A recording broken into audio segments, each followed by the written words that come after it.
pada pendahuluan yang dimana malpraktik medis merupakan salah satu permasalahan utama hukum kesehatan, khususnya dalam hubungan hukum antara pasien dengan tenaga medis, khususnya dokter dan lain sebagainya. Walaupun Undang-Undang Kesehatan dan Undang-Undang Praktik Kedokteran telah memperkuat kedudukan hukum pasien dan mengatur hubungan tersebut secara lebih setara, angka kasus malpraktik tetap menunjukkan tren peningkatan. Salah satu contoh yang menonjol adalah kasus rumah sakit Omni yang sudah berstandar internasional di Jakarta, yang meskipun berstandar internasional menghadapi tuduhan malpraktik dan tuntutan ganti rugi. Berdasarkan data LBH Kesehatan selama 8 bulan hingga September 2008 tercatat ada 111 kasus dugaan malpraktik, namun hanya 8 kasus yang berlanjut ke proses hukum. Selanjutnya, dalam kerangka hukum perdata, tuntutan terhadap dokter atau rumah sakit akibat malpraktik umumnya didasarkan pada wan prestasi, yakni kegagalan memenuhi kewajiban yang timbul dari perjanjian terapeutik antara pasien dan dokter. Wan prestasi dalam konteks ini mencakup tidak dilaksanakannya kewajiban untuk memberikan pelayanan medis sesuai standar keahlian yang telah disepakati. Pasien yang mengalami kerugian akibat kegagalan tersebut berhak menuntut pemenuhan prestasi atau ganti kerugian sebagaimana diatur dalam pasal 1243 KUH Perdata. Penelitian ini memfokuskan kajian pada malpraktik dari sudut pandang wan prestasi, khususnya dalam aspek pembuktian dalam sengketa perdata. Meskipun Undang-Undang Nomor 29 Tahun 2004 tentang praktik kedokteran telah mengatur praktik profesi medis, ketentuan khusus mengenai malpraktik medis belum diatur secara tegas. Akibatnya, penyelesaian sengketa malpraktik baik yang berhubungan dengan pidana, perdata maupun administratif masih tunduk pada ketentuan hukum acara perdata umum melalui pengadilan negeri. Sementara itu, usulan pembentukan peradilan disiplin profesi tenaga medis dalam rancangan awal undang-undang tersebut belum direalisasikan, sehingga kebutuhan akan forum penyelesaian sengketa medis yang lebih spesifik masih menjadi tantangan tersendiri dalam praktik hukum di Indonesia. Lalu selanjutnya ada urusan masalah. Yang pertama, bagaimana mekanisme pembuktian dalam perkara perdata malpraktik medis menurut hukum acara perdata di Indonesia. Yang kedua, dalam hal apa tindakan dokter atau tenaga medis dalam kasus malpraktik dalam didiskualifikasikan sebagai bentuk prestasi atas perjanjian terapeutik. Ketiga, apa saja bentuk alat bukti dan unsur-unsur yang harus dipenuhi pasien untuk membuktikan terjadinya wan prestasi dalam gugatan malpraktik perdata. Selanjutnya ada tujuan penelitian. Yang pertama adalah menganalisis sistem pembuktian dalam kasus malpraktik dari perspektif hukum perdata. Yang kedua, mengharmonisasikan pembuktian medis dengan sistem pembuktian perdata positif. Ketiga, menelaah dasar-dasar hukum tuntutan perdata dalam kasus malpraktik. Yang keempat, mengidentifikasi ruang lingkup pembuktian secara medis dalam konteks perdata. Yang kelima ada mengevaluasi penerapan doktrin dan alat bukti dalam perkara malpraktik perdata.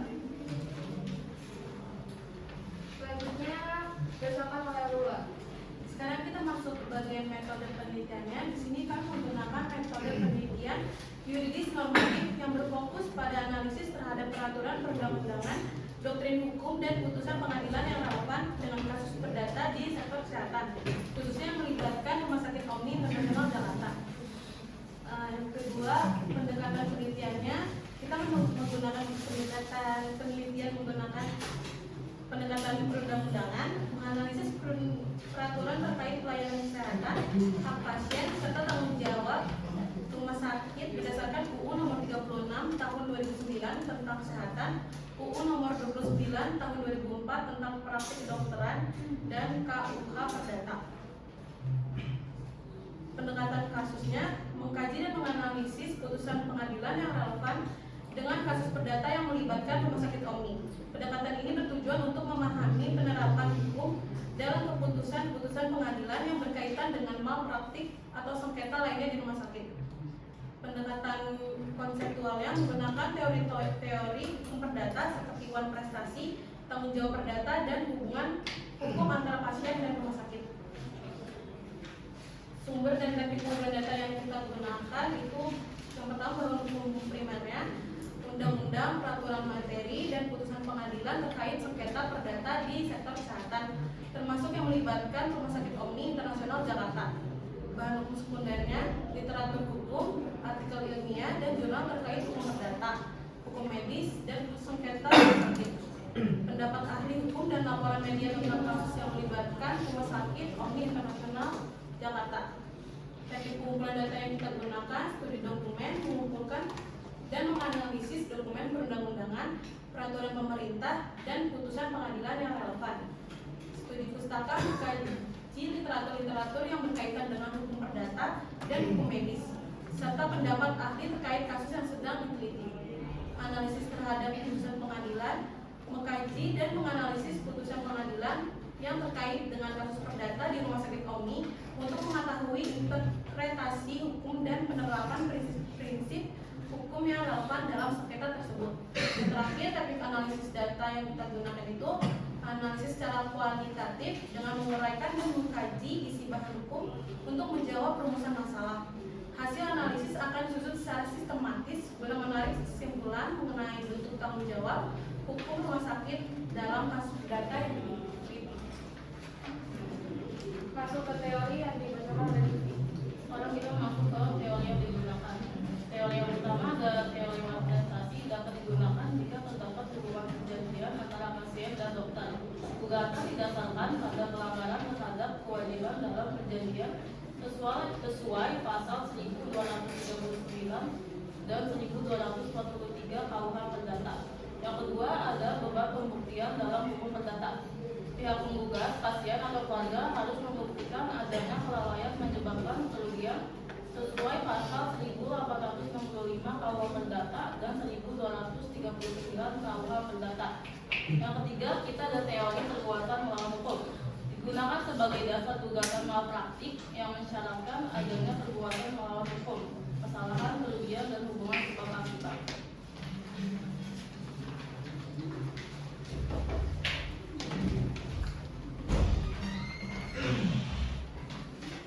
Selanjutnya ada hasil penelitian.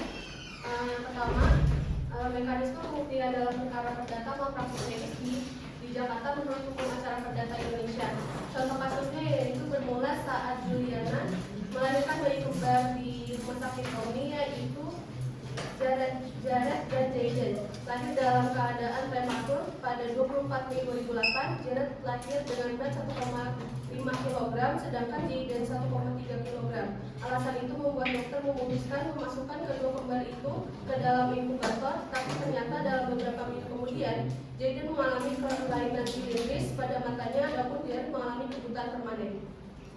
Mekanisme pembuktian dalam perkara perdata malpraktik medis di Jakarta pada dasarnya tetap tunduk pada hukum acara perdata Indonesia yang berlaku secara umum, sebagaimana diatur dalam Kitab Undang-Undang Hukum Perdata dan peraturan pelengkap seperti KIR. Meskipun demikian, dalam praktiknya proses pembuktian ini seringkali mengalami penyesuaian yang cukup signifikan akibat sifat kasus malpraktik yang bersifat teknis dan kompleks, serta melibatkan dimensi keilmuan medis yang tidak ditemukan dalam perkara perdata biasa. Oleh karena itu, pembuktian dalam perkara ini tidak hanya bergantung pada alat bukti konvensional, tetapi juga menitik beratkan pada pengujian aspek-aspek tertentu, seperti keberadaan hubungan hukum kontraktual antara dokter pasien yang disebut juga perjanjian terapeutik. Adanya pelanggaran terhadap kewajiban profesi oleh dokter, timbulnya kerugian nyata di pihak pasien, serta adanya hubungan sebab akibat yang jelas antara tindakan medis yang dilakukan dengan kerugian yang dialami. Unsur-unsur ini dibuktikan melalui keberagaman alat bukti seperti rekam medis yang mencatat riwayat tindakan dokter, dokumen persetujuan tindakan medis, serta keterangan saksi ahli yang menjelaskan apakah tindakan dokter telah sesuai dengan standar profesi medis. Dalam kasus-kasus tertentu, pembuktian juga dapat diperkuat dengan penggunaan doktrin di mana fakta berbicara sendiri tanpa perlu analisis mendalam atau dengan menerapkan prinsip prinsip pembuktian tetap yang mewajibkan pihak terduga membuktikan bahwa dirinya tidak bersalah.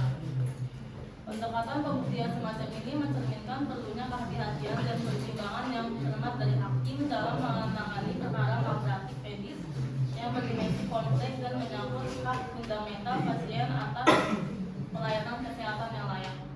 Selanjutnya, hasil penelitian yang kedua, tindakan dokter atau tenaga medis dalam kasus malpraktik dapat dikualifikasikan sebagai bentuk one prestasi atas perjanjian teraptik.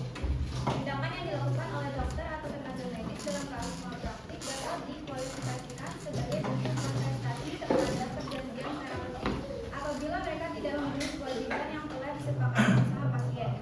Kewajiban tersebut meliputi pelaksanaan tindakan medis yang sesuai dengan standar profesi, kehati-hatian dalam penanganan pasien, pemilihan metode pengobatan yang tepat, serta pelaksanaan tindakan medis yang memang secara medis diperlukan. Selain itu, apabila dokter atau tenaga medis melanggar kesepakatan yang telah dituangkan dalam informed consent, misalnya dengan melakukan tindakan yang tidak disetujui pasien atau tidak memberikan informasi yang memadai, hal tersebut dapat dianggap sebagai pelanggaran kontrak. Apabila kelalaian atau pelanggaran tersebut menyebabkan kerugian bagi pasien, maka dokter atau tenaga medis dapat dimintai pertanggungjawaban secara hukum atas one prestasi tersebut. Dalam hal ini, hubungan hukum antara pasien dan dokter tunduk pada ketentuan hukum perdata, khususnya sebagaimana diatur dalam pasal 1239 KUH Perdata yang menyatakan bahwa setiap pihak yang tidak memenuhi prestasinya dalam suatu perjanjian wajib mengganti kerugian yang timbul akibat kelalaiannya tersebut. Selanjutnya, hasil penelitian yang ketiga. Bentuk alat bukti dan unsur-unsur yang harus dipenuhi pasien untuk membuktikan terjadinya one prestasi dalam gugatan malpraktik perdata.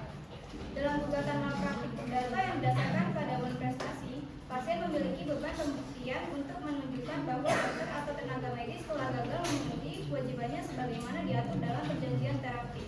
Terdapat 4 unsur utama yang harus dibuktikan. Yang pertama, adanya hubungan hukum berupa perjanjian terapik yang sah antara pasien dan dokter yang menjadi dasar pelaksanaan tindakan medis. Yang kedua, terjadinya pelanggaran kewajiban atau one prestasi oleh dokter, baik dalam bentuk tindakan medis yang tidak sesuai dengan standar profesi, kelalaian, keterlambatan, penggunaan metode pengobatan yang tidak tepat maupun pelanggaran atas prinsip-prinsip informed consent. Yang ketiga, adanya kerugian nyata yang dialami pasien, baik secara fisik, psikis maupun material. Yang keempat, adanya hubungan sebab akibat atau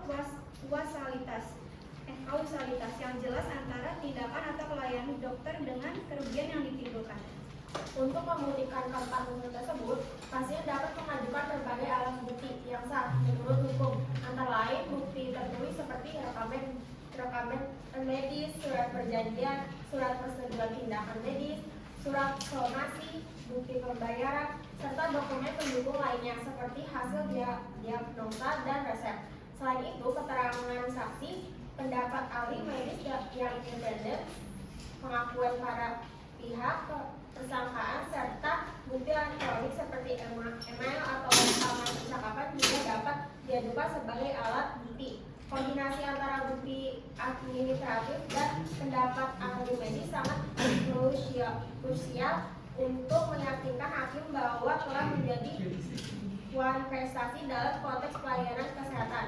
Sebelum menggugat ke pengadilan, pasien juga diwajibkan untuk terlebih dahulu mengajukan somasi atau teguran hukum kepada pihak dokter sebagai upaya awal penyelesaian dan memberikan kesempatan untuk memperbaiki pelanggaran yang terjadi sebagaimana diatur dalam pasal 1238 KUH Perdata.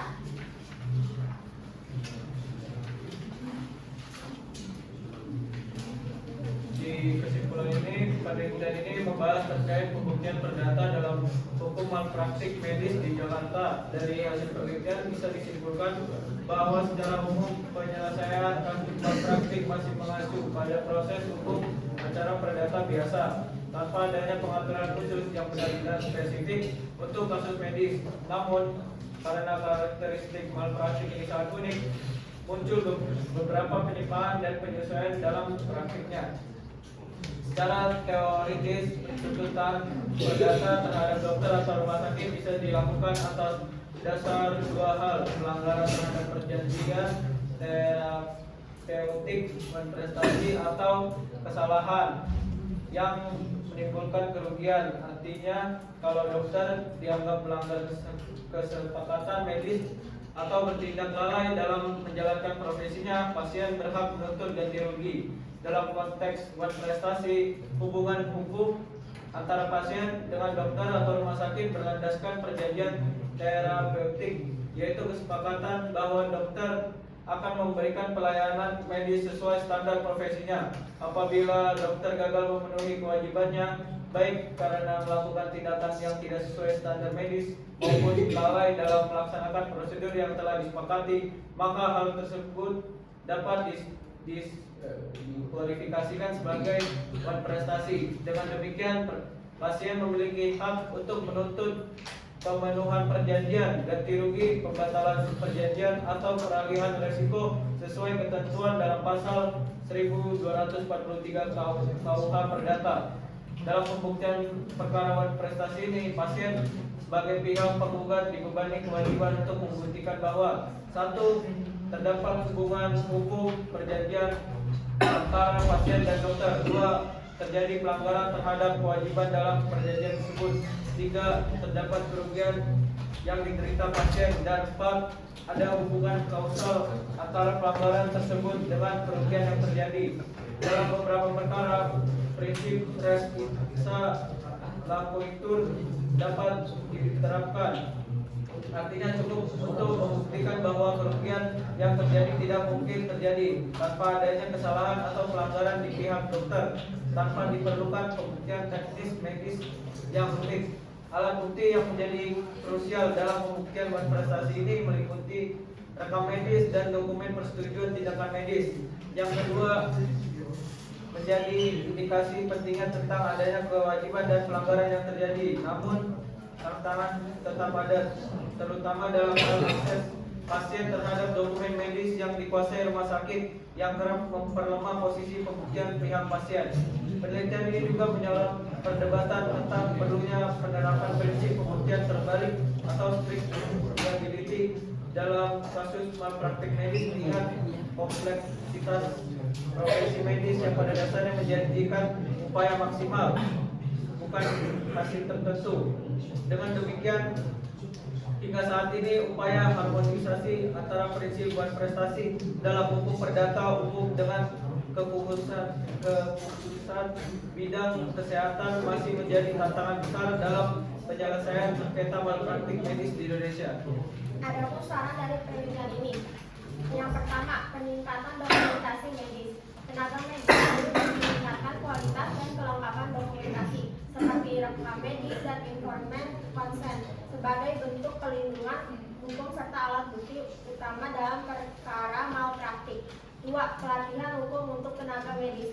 Perlu diselenggarakan pelatihan atau sosialisasi hukum bagi dokter dan tenaga kesehatan mengenai tanggung jawab hukum, standar profesi, serta pentingnya aspek administratif dalam pelayanan medis.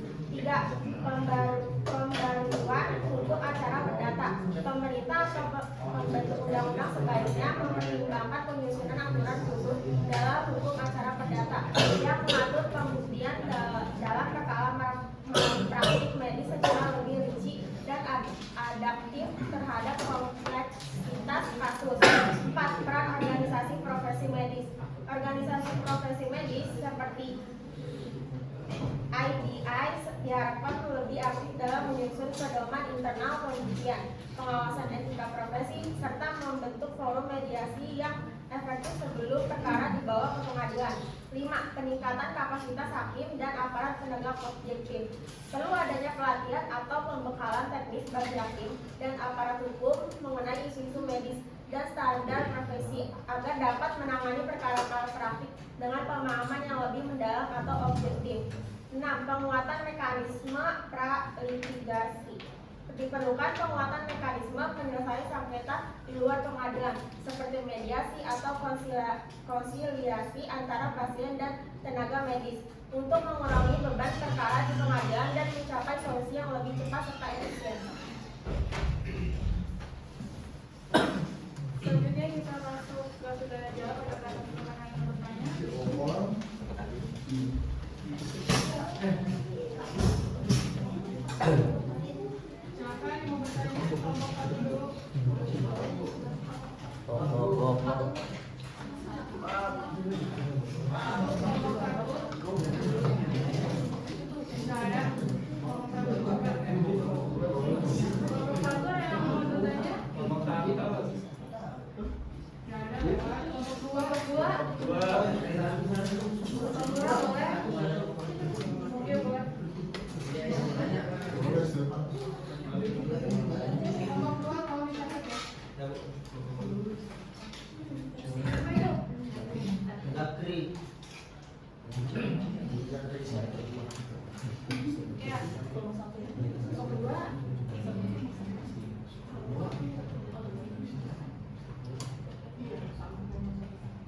Ingin bertanya kepada kelompok 3. Di sini kan dijelaskan tentang malpraktik dalam satu rumah sakit ya. Bahwasanya setelah saya lihat di presentasinya itu tidak dijelaskan secara spesifik itu tuh praktik yang malpraktiknya itu apa. Gitu. Sedangkan malpraktik dalam medis itu di dalam pidana juga dijelaskan juga tentang kealpaan. Apakah itu tuh masuknya ke pidana atau perdata itu gimana? Karena di sini juga tidak dijelaskan secara spesifik di dalam presentasinya itu malpraktiknya tentang apa gitu. Itu dari Ada lagi kelompok 2. Syukur. Kalau dicatat ya. Perkenalkan nama saya Sotura dari kelompok 2. Saya ingin bertanya, dari PPT itu dijelaskan ya bahwa status sebagai subjek itu berakhir setelah dinyatakan meninggal dunia. Jika korban dari malpraktiknya ini meninggal, siapakah yang dapat mewakili di dalam proses hukum dan juga bagaimana pengaturannya dalam hukum perdata ini? Kelompok 2 ya. 3, 4.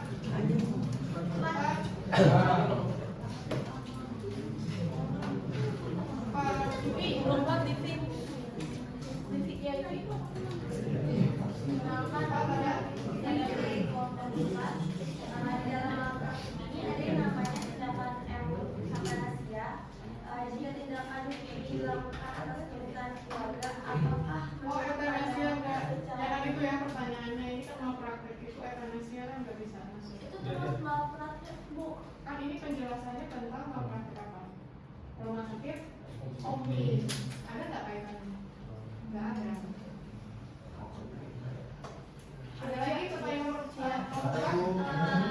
Perkenalkan, nama saya Angelina dari kelompok 4. Pertanyaannya adalah bagaimana mekanisme pembuktian dalam perkara perdata malpraktik medis tersebut dan apa perbedaan antara pembuktian dalam kasus malpraktik medis dengan perkara perdata biasa? Oke, ada lagi? Ya. Ada 2 bukan 1 ya. Kelompok 4 masih boleh, Bu. Kelompok 4 ada lagi? Saya kelompok 1. 4 siapa lagi? Saya kelompok 4. Berapa lagi pertanyaannya? Satu lagi, Bu. Boleh. 2. Satu lagi. Oke. Tadi kan dijelasin soal prestasi dan perjanjian terapeutik ya.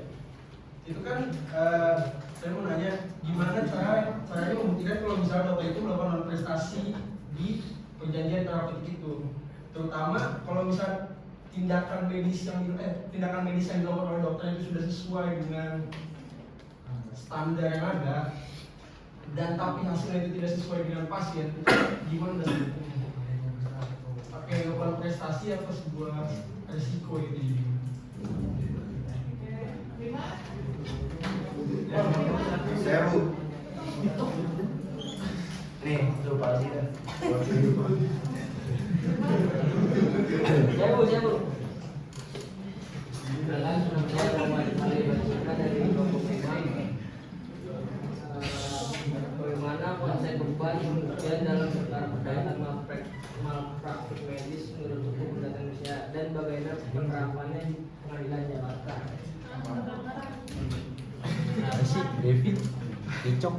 Bagaimana konsep beban pembuktian dalam perkara perdata malpraktik malpraktek medis menurut hukum perdata Indonesia dan bagaimana penerapannya di pengadilan. Lima udah? Ada lagi? Satu lagi? Lima dulu. 5 udah Bu. Enam. Enam. Berapa orang yang mau bertanya? Ada lagi? Oke. Enam.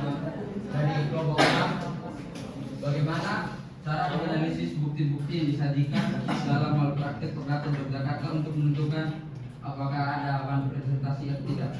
Awan presentasi atau tidak?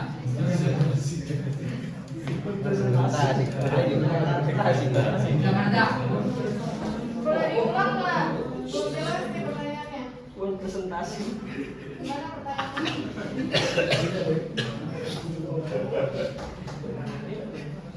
Bisa diulang?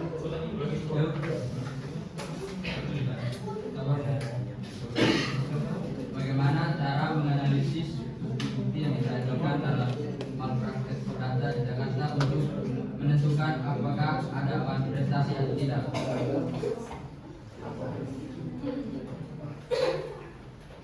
Udah, satu. Nomor berapa? Dalam mekanisme pembuktian, bagaimana hakim seharusnya menyimbangkan antara alat bukti konvensional dengan bukti yang bersifat spesifik medis seperti rekaman medis dan keterangan saksi ahli. Bagaimana hakim seharusnya menyimbangkan antara bukti konvensional dengan bukti yang bersifat spesifik medis seperti rekaman medis dan keterangan saksi ahli. Nomor dua, mampu, nggak ada keran tuh. Panjangin dikit. Bagaimana hakim seharusnya menyimbangkan antara alat bukti Bagaimana hakim seharusnya mengimbangi dalam hal alat bukti konvensional dengan bukti-bukti yang bersifat spesifik medis seperti rekaman medis dan keterangan saksi ahli. Oke, tujuh. Tujuh nggak ada. Berapa orang? Oke, tujuh. Kelompok satu ada berapa? Oke, satu. Saya perkenalkan saya Rahmat dari kelompok 7. Saya mau nanya, kan setiap dokter di Indonesia kan pasti terlibat dengan IGI. Jadi pertanyaannya, bagaimana pengaruh putusan etik dari organisasi IGI tersebut terhadap pembuktian perdata kasus malpraktik? Oke, tujuh satu lagi. Perjanjian apa yang harus dilakukan sehingga dapat dikatakan uang prestasi dan apa aja yang tindakan medis yang harus dilakukan perjanjian, dan kalau misalnya ada, gimana cara pembuktian bahwasanya sang dokter melakukan uang prestasi atau malpraktek itu, padahal kita dalam posisi tidak di tempatnya kayak misalnya operasi dan sebagainya. Saya itu bisa secara awal sebagai keluarga atau apa gimana cara membuktikannya itu.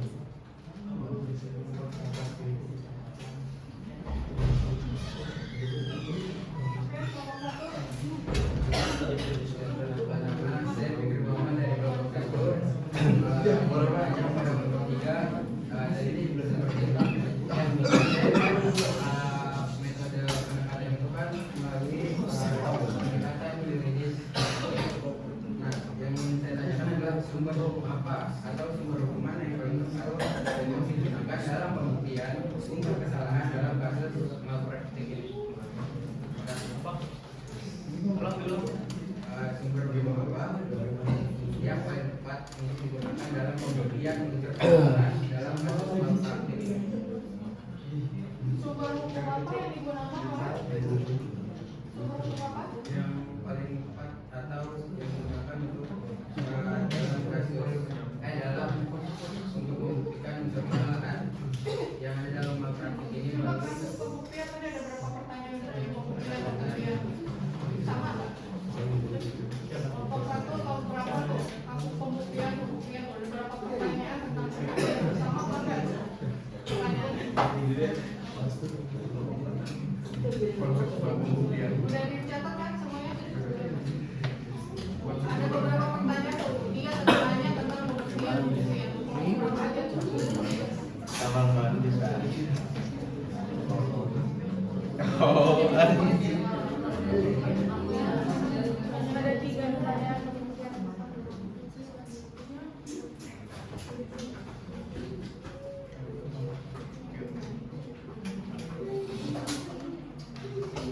Kelompok 1 dulu bisa dijawab. Bagaimana pembuktiannya?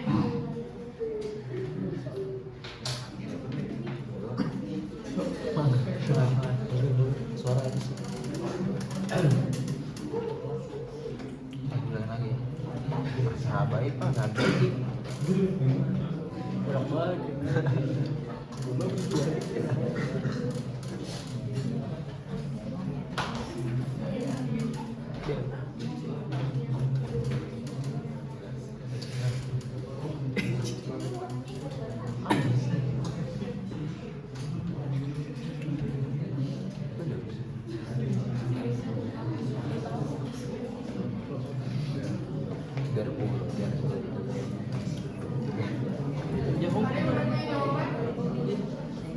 Habis ini, habis kelas. Tangan dulu dari kelas. Izin menjawab pertanyaan dari kelompok 5. Pertanyaannya bagaimana konsep beban pembuktian dalam perkara perdata malpraktik medis menurut hukum perdata Indonesia dan bagaimana penerapannya di pengadilan Jakarta.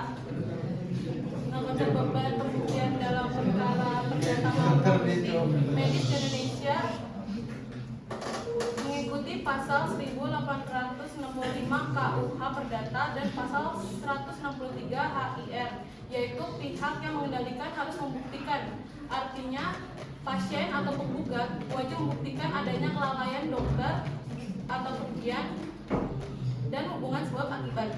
Namun dalam praktik pengadilan Jakarta, hakim sering mempertimbangkan pembalikan beban pembuktian, terutama karena pasien ini sulit mengakses bukti teknis. Dalam situasi tertentu, dokter diminta membuktikan bahwa tindakannya sesuai standar medis. Pendekatan ini merupakan bentuk perlindungan terhadap pasien dalam sistem pembuktian. Perlu pendapat ahli dan rekam medis sebagai bukti kuncinya. Penjawabannya. Oke, lanjut. Ada ibu yang punya pertanyaan? Jawaban. Berapa? Isu tadi yang terkait perdata malpraktik antara perdata sama pidana. Tadi kalau nggak salah yang Japri ya? iya antara hukum perdata dan hukum pidana terkait malpraktik.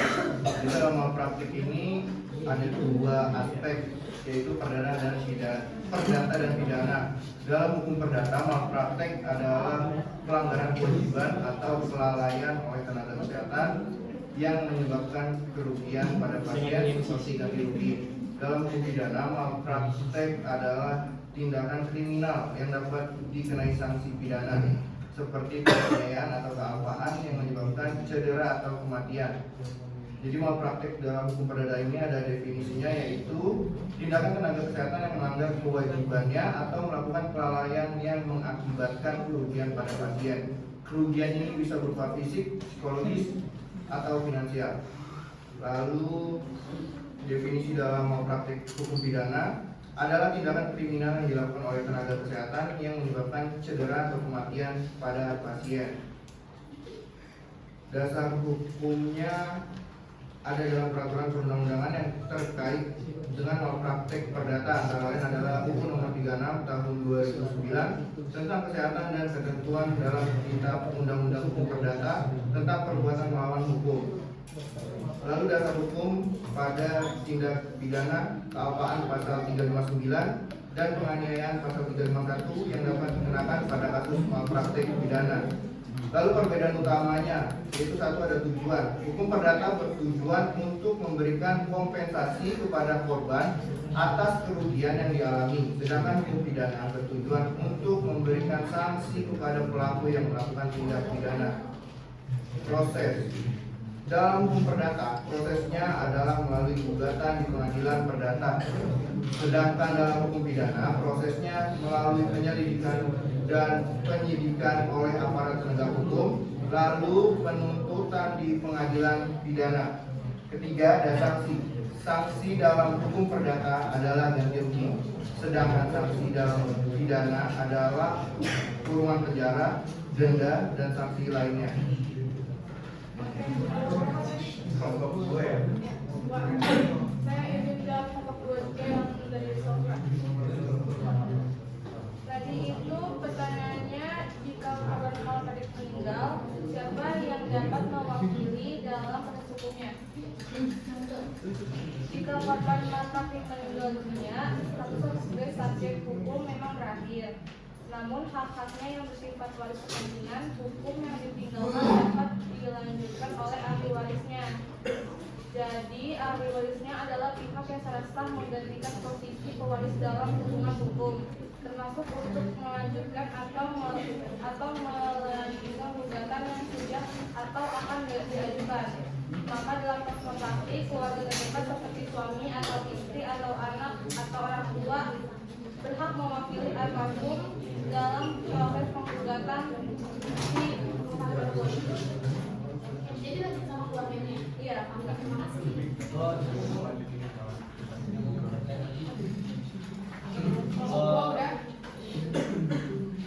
Saya mau nanya yang tadi terkait jawaban yang tadi. Itu kasusnya itu kan malpraktik ya. Itu kasus yang dijelaskan tadi itu cara penyelesaiannya atau kasusnya itu maksudnya ke pidana atau perdata, terus penyelesaiannya itu atau secara perdata atau gimana gitu? Soalnya masih agak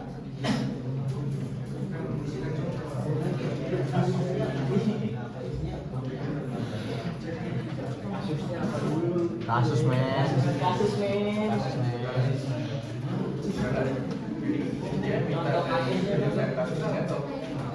Apa pertanyaannya? Iya, coba.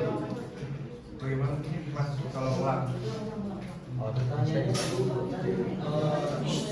di situ dijelaskan malpraktik doang, tidak jelasnya kerugian yang di malpraktiknya itu apa. Contohnya dalam kelalaian, dalam malpraktik itu kan kelalaian gitu kan. Kan di sini kan kita bahasnya secara perdata. Sedangkan di pidana itu juga ada kelalaian, itu kealpaan. Nah itu gimana? Kasus ini masuknya ke pidana kah atau ke perdata kah gitu? Bisa dipahami pertanyaannya? Karena kelalaian ini kayak menunjukkan kepada pidana.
Udah punya jawaban. Gimana ini? Kasusnya ini perdata apa pidana? Tadi dibahas perdata, sedangkan di pidana juga ada. Kira-kira kasus kebanyakan malpraktik itu pidana atau perdata? Coba beresin dulu satu-satu.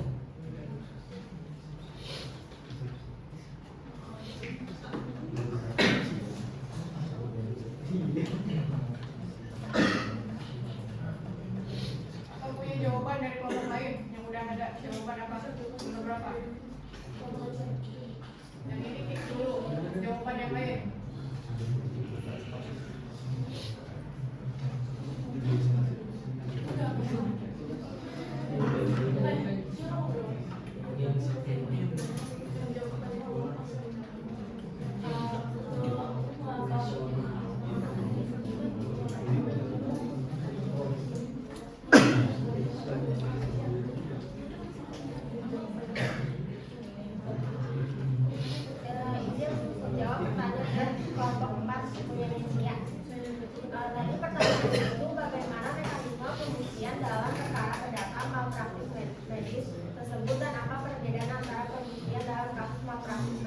dengan perkara perdata biasa. Nah, dalam perkara perdata malpraktik medis kemudian harus menunjukkan adanya hubungan hukum kesalahan tenaga medis, kerugian pasien dan hubungan sebab akibat antara kesalahan dan kerugian tersebut. Proses pembuktiannya lebih kompleks dibanding perkara perdata biasa karena membutuhkan pendapat ahli medis dan rekam medis sebagai bukti utama. Perbedaan utamanya terletak pada tingkat kesulitan pembuktian dan perlu bukti teknis yang tidak umum dalam perkara perdata biasa. Kalau misalnya contoh perkara perdata biasanya itu kayak gimana itu? Ya.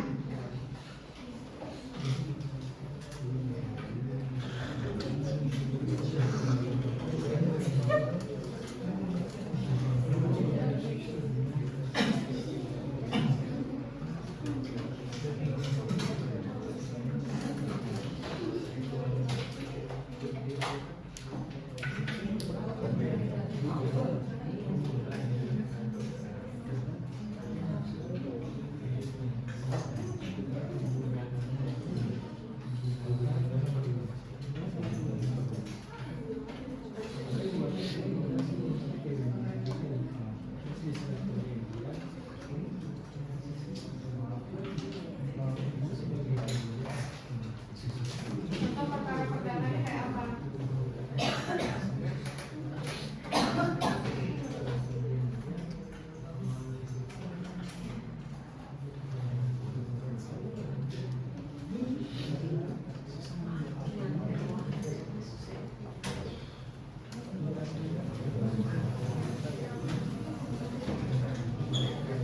Udah ada jawaban? Kelompok lain, kelompok berapa yang belum menjawab?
Tadi yang kasus malpraktik medis dapat masuk ke dalam pidana atau perdata yang kurang lebihnya tadi pertanyaannya si Japri ya. Jadi kalau misalnya malpraktik ini antara masuk ke perdata atau ke medis, bisa dilihat jika pasien mengajukan gugatan untuk mendapatkan ganti rugi akibat kelalaian dokter atau rumah sakit, maka itu termasuk dalam hukum perdata. Biasanya ini menyangkut manifestasi, pelanggaran perjanjian atau perbuatan melawan hukum yang menyebabkan kerugian material dan imaterial bagi pasien. Selanjutnya ada hukum pidana. Jika tindakan dokter terbukti melanggar hukum pidana seperti kelalaian berat yang menyebabkan kematian atau luka serius, maka kasus tersebut dapat masuk ke dalam hukum pidana. Misalnya dokter dapat dikenakan pasal 359 KUHP kelalaian yang menyebabkan kematian atau pasal 360 KUHP kelalaian yang menyebabkan luka-luka. Kasus malpraktik bisa diproses di pengadilan perdata untuk klaim ganti rugi atau pengadilan pidana jika ada unsur pelanggaran pidana. Itu kan tentang kelalaian hukum perdata sama pidana. Karena kita di sini hanya contohnya itu apa? Kenapa dia bisa masuk ke studi kasusnya? Iya, itu kayak kenapa bisa perdata?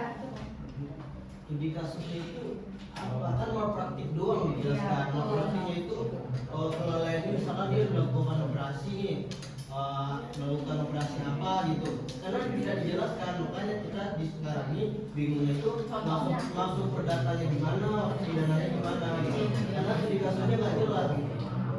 Karena yang dijelaskan itu cuma kasus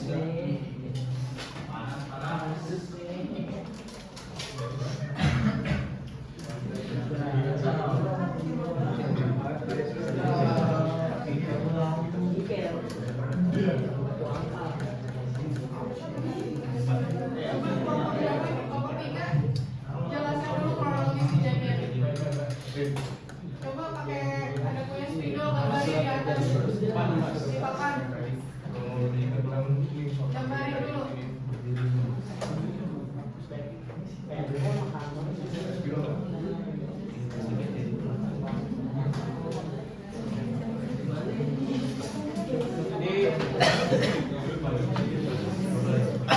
Jadi tadi itu udah dijelasin tentang kasusnya kan sama Siva. Tapi emang kami itu belum masukin di sini di PPT.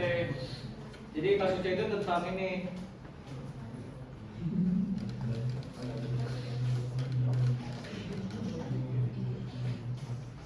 Nah, kasusnya itu tentang ini Juliana melahirkan bayi kembar, namanya itu Jared sama Jayden di Omni. Kasusnya itu lahir dengan berat 1,5 kg, sedangkan Jayden itu 1,3 kg. Mereka itu kembar. Alasan ini, kasus ini bermula saat Juliana melahirkan bayi kembar. Kembarnya di rumah sakit Omni, yaitu Jared dan Jayden. Lahir dalam keadaan prematur pada 24 Mei 2008. Jared lahir dengan berat 1,5 gram, sedangkan Jayden 1,3 kilogram. Alasan ini membuat dokter memutuskan untuk memasukkan kedua kembar itu ke dalam inkubator. Tapi ternyata dalam beberapa minggu kemudian Jayden itu mengalami kelainan silindris pada matanya. Adapun Jared mengalami kebutaan permanen. Pada tanggal 10 Juni 2008, Julia melaporkan Dr.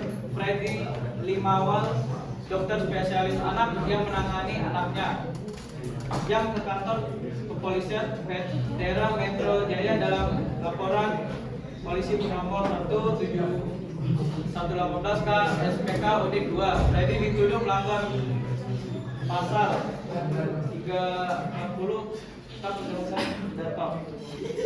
Nah, itu dia mengakibatkan kecacatan. Sedangkan di pihak orang tua ini meminta untuk diganti rugi atau operasi mata. Jadi di sini hasil kita mau masukkan tapi Oke, jadi kasusnya perdata ya, bukan pidana, karena orang tua kita ganti rugi, bukan dimasukin ke pidana ya, karena ini kelalaian. karena mereka buta, jadi inginnya untuk mengoperasi mata dari anaknya itu kita ganti rugi dari Tadi udah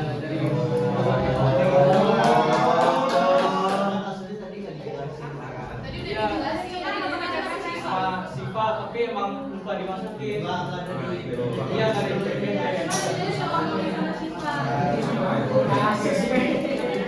Jadinya mau dimasukin. Oke, makasih ya. Beberapa pertanyaan dulu, langsung aja. 10 menit lagi ya, nanti biar saya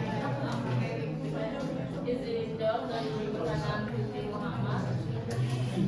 Menurut pendapatan juridik normatif yang diterapkan dalam buku ini, sumber hukum yang paling tepat digunakan dalam kemudian utama dalam praktik adalah sumber hukum tertulis. Yang pertama ada peraturan perundang-undangan seperti UU Nomor 29 Tahun 2004 tentang praktik kedokteran, UU Nomor 36 Tahun 2009 tentang kesehatan, ada kitab KUHP Perdata, dan juga ada KUHP Pidana juga pidana. Terus juga ada doktrin atau pendapat para ahli hukum untuk memperkuat analisis norma hukum yang berlaku. Praktik juga ada jurisprudensi, yaitu putusan hakim terdahulu yang relevan dalam perkara malpraktik sebagai acuan penerapan hukum dalam praktik.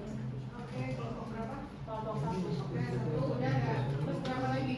Selanjutnya dari kelompok 6, bagaimana cara mematuhi bukti bukti yang disajikan dalam praktik perdata untuk menentukan apa yang berprestasi atau tidak. Dalam kasus praktik perdata menentukan apakah terjadi prestasi. 1. Ada hubungan hukum atau perikatan. 2. Tentukan kewajiban dokter bukan menjanjikan kesembuhan, tapi upaya maksimal sesuai ilmu kedokteran. 3. Bandingkan dengan pelaksanaan. Analisis apakah tindakan medis sesuai prosedur standar. Gunakan rekam medis, saksi dan keterangan ahli medis. 4. Identifikasi unsur prestasi. Apakah dokter tidak melaksanakan kewajiban, melaksanakan tindakan sesuai, kelambatan melaksanakan. 5. Buktikan kerugian dan sebab akibat. Jika semua unsur di atas terpenuhi, maka dapat ditentukan telah terjadi malprestasi dalam praktik perdata. Kelompok berapa? 6. Bisa berapa?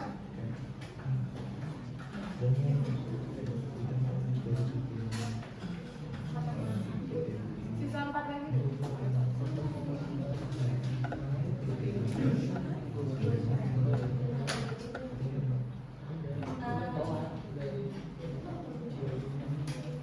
Tadi mau lanjutin jawabannya Sia.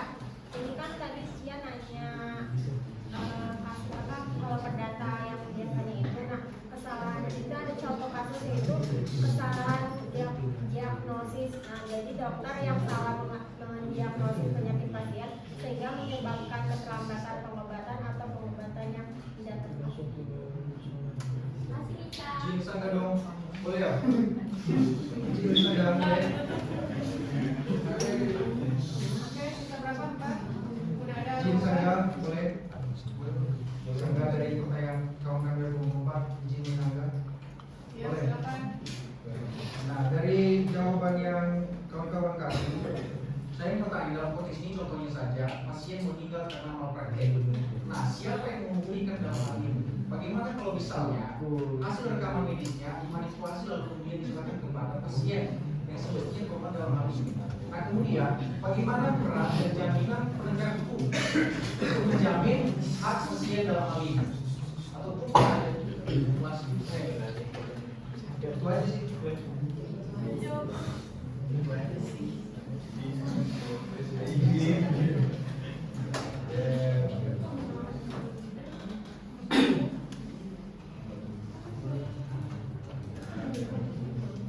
Kelompok 4 bertanya atau apa ini barusan? Dia cuma minta contohnya aja. Jawabannya tadi apa dulu? Jadi jangan ngasih pertanyaan lagi, kan pertanyaan udah selesai. Tadi kan contoh siapa yang ngasih contoh? Contoh udah kasih belum? Udah. Coba tanya, ya udah jelas belum? Ya, tadi udah jelas belum? Udah. Udah, oke lanjut.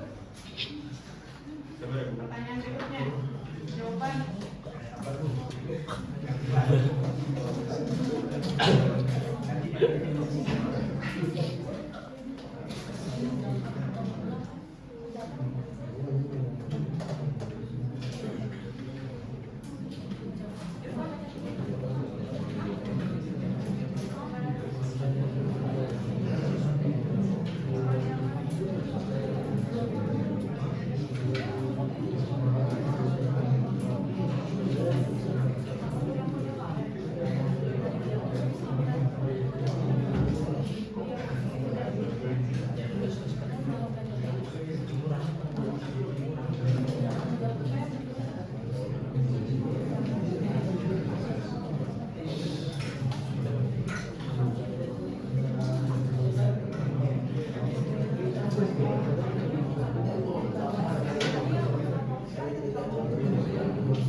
Ya,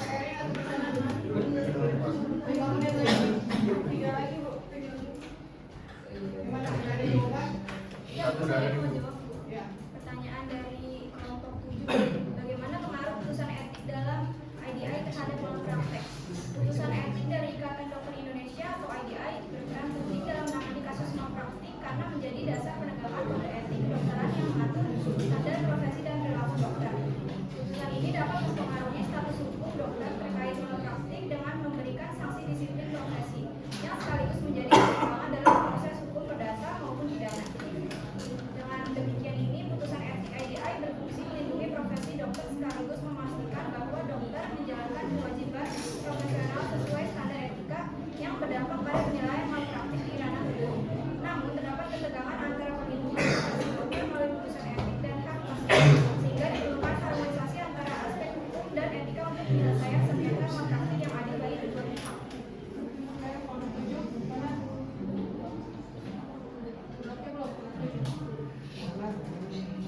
Advokat. Katanya?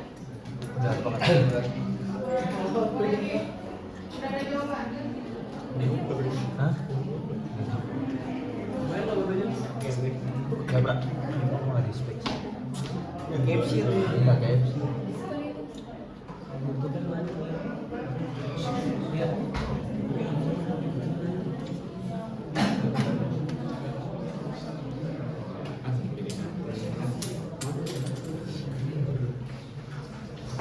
Ya udah kamu.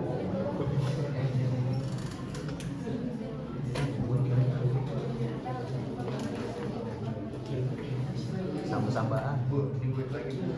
Dari Sambal-sambalan. dari kelompok sebelum yang tentang perjanjian apa yang harus dilakukan agar kasus ini disebut prestasi. Agar suatu kasus dapat disebut gagal prestasi, harus ada perjanjian yang sah antara para pihak sesuai dengan syarat-syarat yang diatur dalam pasal 1320 KUH Perdata. Ada 4, yaitu 1. Sepakat mereka yang mengungkapkan dirinya. 2. Percakapan untuk membuat pendekatan. 3. Suatu hal tertentu atau perjanjian. Dan yang terakhir, suatu sebab yang halal. Perjanjian ini harus memuat kewajiban atau prestasi yang jelas bagi masing-masing pihak. Jika salah satu pihak tidak melaksanakan kewajiban sebagaimana yang telah disepakati dalam perjanjian tersebut, baik tidak melaksanakan sama sekali, melaksanakan tidak tepat waktu, melaksanakan tidak sesuai dengan yang dijanjikan, atau melakukan suatu yang justru dilarang dalam perjanjian, maka pihak tersebut dapat dinyatakan malprestasi.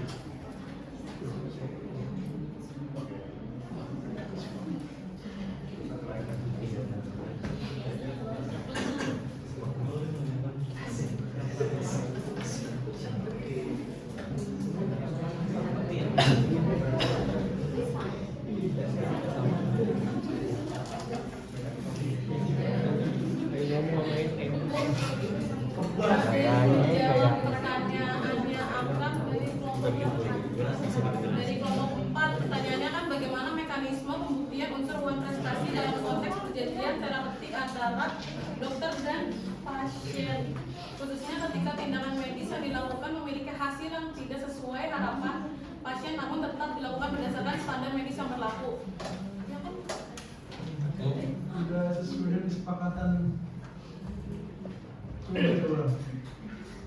Jadi kan sudah sesuai standar jadi dokter. Tapi hasilnya itu tidak sesuai dengan harapan pasien. SOP namanya kalau Misalnya dokter itu kan sudah sepenuhnya telah melakukan segala aspek yang ada di surat perjanjian yang mereka buat itu. Sudah secara sah. Tapi kan pasti ada sebuah resiko yang berefek di dalam praktek tersebut gitu. Coba Bagaimana mekanisme? Ini dari yang lokasi ya? Iya, pertanyaannya itu kan baru pertanyaan. Iya, ini saya baru nyebutin pertanyaannya. kasus men.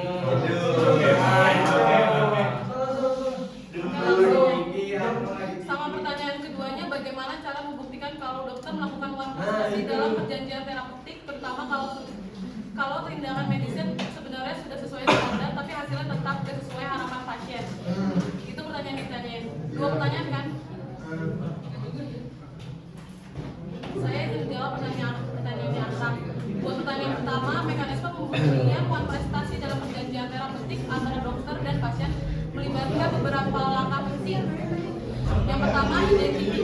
perjanjian antara dokter dan pasien bersifat konsensual, di mana dokter berkewajiban memberikan usaha terbaik untuk menjamin hasil. Yang kedua, buktiwan prestasi. Pasien harus membuktikan bahwa dokter tidak memenuhi kewajiban medis sesuai dengan standar yang berlaku, bukan hanya karena hasilnya tidak sesuai harapan. Yang ketiga, standar medis. Jika tindakan medis sesuai standar profesi dan tidak ada kelalaian atau pelanggaran prosedur, maka dokter tidak dapat dikatakan melakukan wan prestasi, meskipun hasilnya tidak sesuai dengan harapan pasien. Jadi pembuktian wan prestasi bergantung pada apakah tindakan dokter telah dilakukan sesuai standar medis yang berlaku, bukan semata-mata pada hasil akhir yang tidak sesuai dengan harapan pasien. Itu buat pertanyaan yang pertama. Jawaban pertanyaan yang pertama. Buat jawaban pertanyaan yang kedua, dasar hukum terkait resiko dalam perjanjian terapeutik antara dokter dan pasien meskipun dokter telah memenuhi kewajibannya adalah KUH Perdata pasal 1338 dan 1233 mengatur bahwa perjanjian yang sah mengikat pihak-pihaknya. Namun hasil tidak selalu bisa menjamin meskipun kewajiban telah dipenuhi. Yang kedua, UU Praktik Kedokteran pasal 54 UU nomor 29 tahun 2004 menyatakan dokter bertanggung jawab jika tindakan medis sesuai standar profesi, namun resiko medis tetap ada. Yang ketiga, teori resiko. Meskipun dokter sudah memenuhi kewajiban, resiko medis yang tidak terduga tetap bisa terjadi tanpa menjadikan dokter bertanggung jawab atas hasil yang tidak diinginkan. Dengan demikian, dokter tidak bertanggung jawab atas resiko yang timbul jika sudah sesuai standar medis, kecuali ada kelalaian atau pelanggaran prosedur. Masih ada pertanyaan? Udah, Bu. Satu lagi. Izin menjawab dari kelompok 6, bagaimana hakim seharusnya mengimbangi dalam hal alat bukti seperti rekam medis dan saksi ahli dalam kasus. Untuk mengimbangi bukti-bukti seperti rekam medis dan keterangan saksi ahli, hakim harus bersikap objektif dan teliti dalam menilai masing-masing alat bukti. Yang pertama itu mengutamakan konsistensi rekam medis. Yang kedua, menilai kredibilitas dan kewenangan. Ketiga, menguji kesesuaian antara rekam medis dan keterangan ahli. Yang keempat, menggunakan prinsip kehati-hatian. Yang kelima, menggunakan pendekatan balance of advice, keseimbangan bukti. Hakim harus mengevaluasi bukti secara keseluruhan dengan pendekatan keseimbangan bukti. Rekam medis dan keterangan saksi ahli harus diintegrasikan untuk melihat apakah ada kesesuaian antara apa yang tercatat dalam rekam medis dan apa yang dijelaskan oleh saksi ahli.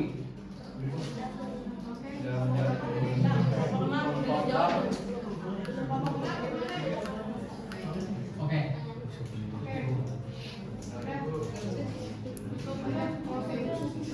Sekian presentasi dari kami. Mohon maaf. Wassalamualaikum warahmatullahi wabarakatuh. Waalaikumsalam.